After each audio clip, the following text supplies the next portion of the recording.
নমস্কার বন্ধুরা, ঘরোয়া ঘরকন্যায় সবাইকে স্বাগত জানাই। বন্ধুরা, আপনারা কেমন আছেন? আশা করি সবাই ভালো আছেন, কিন্তু আমি ভালো নেই। আমি বেশ কদিন ধরে জ্বরে ভুগছিলাম। গলাটা শুনে অবশ্য আপনারা বুঝতে পারবেন।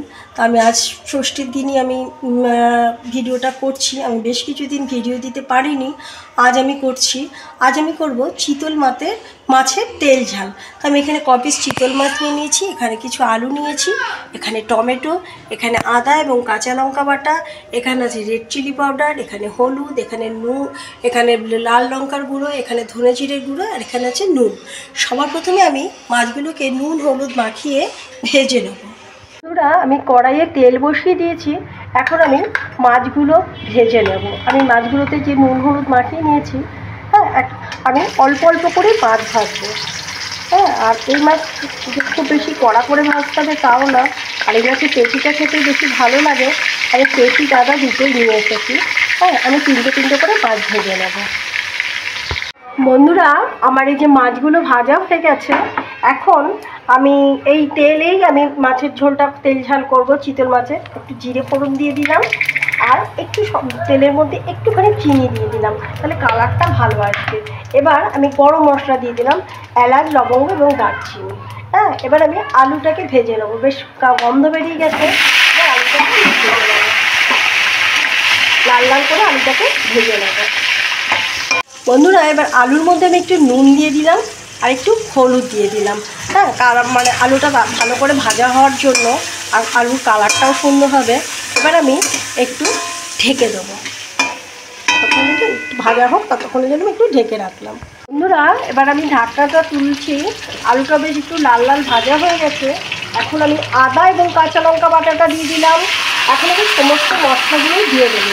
টমেটো কুচি করে রেখেছি, সেটা দিয়ে দিলাম। পরিমাণ মতন যে নুনটা লাগবে সেটাও আমি দিয়ে দিলাম। হলুদ দিয়ে দিলাম, ধনে জিরের গুঁড়োটাও দিয়ে দিলাম, লাল লঙ্কার গুঁড়ো এবং রেড চিলি পাউডারটাও আমি দিয়ে দিলাম। এবার ভালো করে কষিয়ে নেব। কষিয়ে আমি তারপরে ঢেকে দেবো। একটু মশলাটা যাতে পুড়ে না যায়, তার জন্য আমি সামান্য পরিমাণ জল দিয়ে আমি এবার একটু গ্যাসের ফ্লেমটা কমিয়ে ঢেকে দেবো।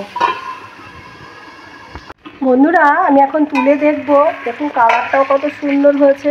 আলুটাও একদমই গলে গেছে, হ্যাঁ, নিচেও লেগে যাচ্ছে। এখন আমি যতটা পরিমাণ আমার ঝোল লাগবে, আমি ঠিক ততটা পরিমাণ ঝোলটা দিয়ে দেবো। আর এরকমভাবে চিতল মাছের আলু দিয়ে তেল ঝাল খেতেও কিন্তু খুব ভালো লাগে। এইটুকু আমি দিয়ে দিলাম। একটু ফুটে গেলে আমি মাছটা দিয়ে একটু গরম মশলা দিয়ে আমি নামিয়ে দেবো। ফুটে যাক, আর ঢেকে দিতে হবে না। এটা অনেকটাই ফুটে গেছে। এখন আমি সব মাছগুলো দিয়ে দিলাম। এরপর থেকে আমি একটু গরম মশলা দিয়ে দিলাম। গরম মশলা দিয়ে খানিকক্ষণ ফুটে গেলে আমি নামিয়ে নেব। ও দেখুন কত সুন্দর হয়েছে কালারটা, আর দেখতেও ভালো লাগছে। বন্ধুরা, আমার এই যে চিতল মাছের তেল ঝাল হয়ে গেছে।